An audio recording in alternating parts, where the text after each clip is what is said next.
आप अगर किसी हाईवे में किसी सस्ते से ढाबे पर अगर खाना खाएंगे तो आप देखेंगे कि वहाँ पे मेन्यू में कम से कम आपको 6 या उससे ज़्यादा पनीर के आइटम तो मिलेंगे ही मिलेंगे। वहीं अगर आप किसी 5 स्टार होटल में खाना खाते हैं तो शाकाहारी यानी वेज में आपको कम से कम 60% जो उनकी डिशेज होंगी वो आपको पनीर की ही मिलेंगी। और यही नहीं, 30 रुपए में तो आपको 6 पनीर मोमोज भी मिल जाते हैं, 50 रुपए में आपको पनीर पिज्जा भी खाने को मिल जाता है और 100 रुपए में आपको पनीर बटर मसाला भी खाने को मिल जाता है दोस्तों। साथ ही 40 रुपए में आपको किसी भी रेडी में पनीर कुलचा आराम से खाने को मिल जाएगा। आप सोच रहे होंगे दोस्तों आज ये पनीर में इतना क्यों बोल रहा हूँ, तो हाँ दोस्तों, आज हम इसी पे बात करेंगे और आज करते हैं चलिए पनीर का पंचनामा। चलिए सबसे पहले समझ लेते हैं पनीर की गणित क्या है। 70 रुपए में 1 लीटर अमूल का क्रीम दूध आपको मार्केट में मिलता है, जिसमें से अगर आप पनीर निकालें तो लगभग 200 ग्राम पनीर आपको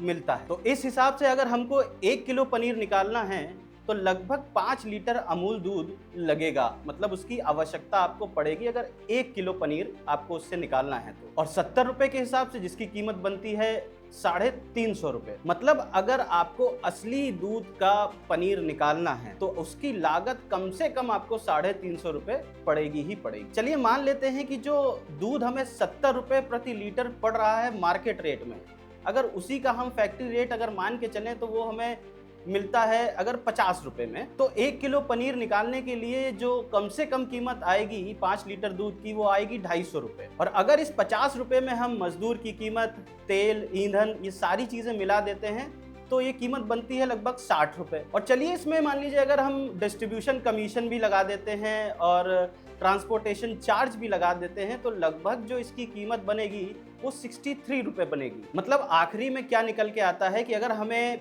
1 किलो पनीर निकालना है जिसमें हमें 5 लीटर दूध की जरूरत पड़ेगी, उसकी कीमत बनती है 325 रुपए। चलिए इसके बाद भी अगर दुकानदार का कमीशन मिला देते हैं जो कि लगभग 10% होता है, लोग तो इससे भी ज्यादा लेते हैं, तो इसके बाद जो कीमत वो बनती है 345 रुपए या 350 रुपए। तो आखिरी में मतलब अगर 1 किलो पनीर हमें निकालना है 5 लीटर दूध से तो उसमें आखिरी कीमत जो हमें पड़ेगी वो पड़ेगी लगभग 350 रुपए। पर अगर आप किसी दुकानदार से 1 किलो पनीर लेने जाते हैं और वो अगर आपको 200 या 250 रुपए तक देता है तो क्या दोस्तों वो भंडारा चला रहा है, जो लागत से भी 25% कम कीमत में आपको पनीर बेचेगा। दोस्तों अगर आपको असली पनीर की कीमत जाननी है तो आप अपने घर में निकालिए और फिर आप देखिए कि कितना कॉस्टिंग आती है उसकी, आपको अंदाजा लग जाएगा। तो दोस्तों ये तो बात हो गई असली पनीर की।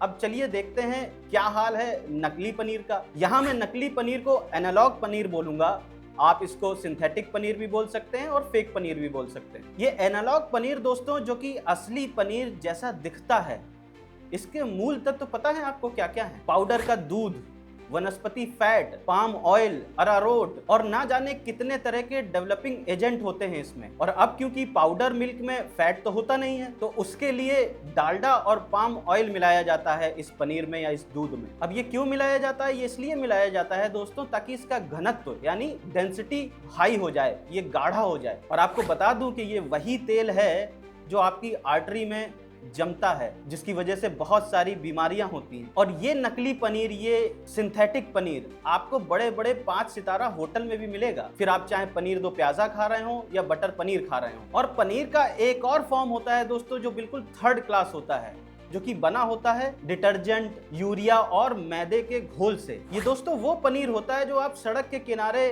30 रुपए के 6 मोमोज खाते हैं, 50 रुपए में पिज्जा खाते हैं, वो भी चीज लोडेड वाला। और ये पनीर जिससे बनता है यानी यूरिया से, वो सीधे आपके किडनी और लीवर पे असर करता है। और अगर बहुत लंबे समय से आपने ये खा रहे हैं या खाया है तो दोस्तों फिर आपके जान पे भी बना सकती है। अगर हम बात करें भारत की तो दोस्तों भारत में प्रतिदिन जो दूध का उत्पादन है वो 64 करोड़ लीटर है दोस्तों। और चलिए मान लेते हैं इस सारे दूध को भी फाड़ दिया जाए और इससे पनीर बनाया जाए तो लगभग 1 करोड़ 20 लाख किलो पनीर बन सकता है। लेकिन हमारे भारत में जो प्रतिदिन पनीर की खपत है वो 15,000 टन है। तो क्या दोस्तों ये संभव है कि 1 करोड़ 50 लाख किलो पनीर 64 करोड़ लीटर दूध से बन सकता है? दोस्तों मुझे बताते हुए आपको बड़ा अफसोस लग रहा है कि भारत में जितना भी मार्केट में पनीर है 80% ये सिंथेटिक या फेक पनीर है। ये जितने भी रोड साइड के जो ठेले हैं, रेडी हैं और 5 स्टार होटल तक, सब आपको ये फेक पनीर, सिंथेटिक पनीर,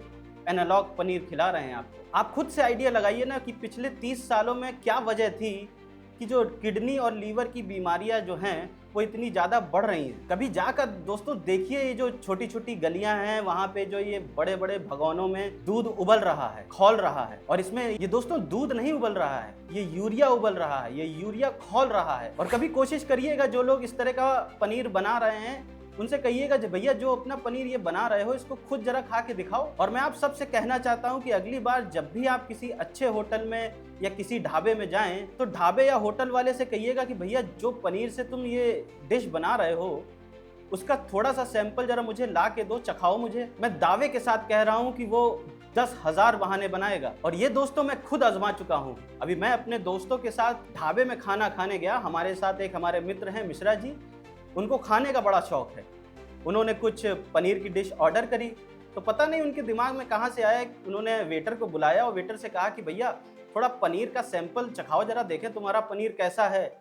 तो उस वेटर ने मिश्रा जी से साफ मना कर दिया। उसने कहा कि भैया आपको खाना हो खाइए, ना खाना हो ना खाइए, लेकिन मैं सैंपल आपको नहीं दिखाऊंगा। और दोस्तों आज की तारीख में ये जो मिल्क प्रोडक्ट है ना, ये बहुत बड़ा घोटाला है। और सबसे बड़ी दुख की बात यह है दोस्तों कि इस घोटाले को रोकने में हमारी सरकार भी कुछ नहीं कर पा रही है। आप अखबारों में, न्यूज में अक्सर पढ़ते होंगे कि नकली प्रोडक्ट, नकली मिल्क प्रोडक्ट बहुत सारे पकड़े गए, अलग अलग जगह बड़ी मात्रा में पकड़े गए। लेकिन उसके बावजूद हमारे कानून में एक छोटी सी सजा होती है इस चीज के लिए, छोटा मोटा जुर्माना होता है, जिसकी वजह से ये चीजें ना रुक रही हैं ना थम रही हैं और बढ़ती जा रही हैं। और जब इस तरह की चीजें पकड़ी जाती हैं तो ये जो लोग हैं इनकी कोई जिम्मेदारी नहीं होती।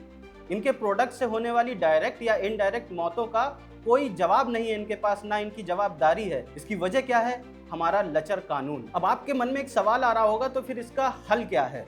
दोस्तों इसका हल केवल 2 हल हैं। पहला, आपको जागरूक होना पड़ेगा। दूसरा, ये इंफॉर्मेशन आपको शेयर करनी पड़ेगी उन लोगों को जिनको आप अपना समझते हैं, आपके परिवार के लोग, आपके दोस्त, जिनकी आप सेहत का ख्याल रखना चाहते हैं। इसीलिए मेरी आपसे एक रिक्वेस्ट है कि ये वीडियो को आप उन लोगों को भेजो जो आपके अपने हैं, क्योंकि ये इस तरह के प्रोडक्ट लोगों की बहुत जान ले रहे हैं और इन्फॉर्मेशन शेयरिंग ही इसका एकमात्र उपाय है। तो ये वीडियो आपको कैसा लगा आप कमेंट करके बताइएगा। अगर आप फेसबुक में देख रहे हैं तो फॉलो करिए, यूट्यूब में देख रहे हैं तो हमारे चैनल को सब्सक्राइब करिए। हमारा एक व्हाट्सएप चैनल भी है दोस्तों, उसमें आप अगर फॉलो कर लेते हैं तो आपको बाकी न्यूज़ और इस तरह के वीडियोस आपको बहुत जल्दी मिल जाया करेंगे। और बहुत सारी खबरों के लिए हमारी वेबसाइट एक बार विजिट करें www.toyotoindia.com।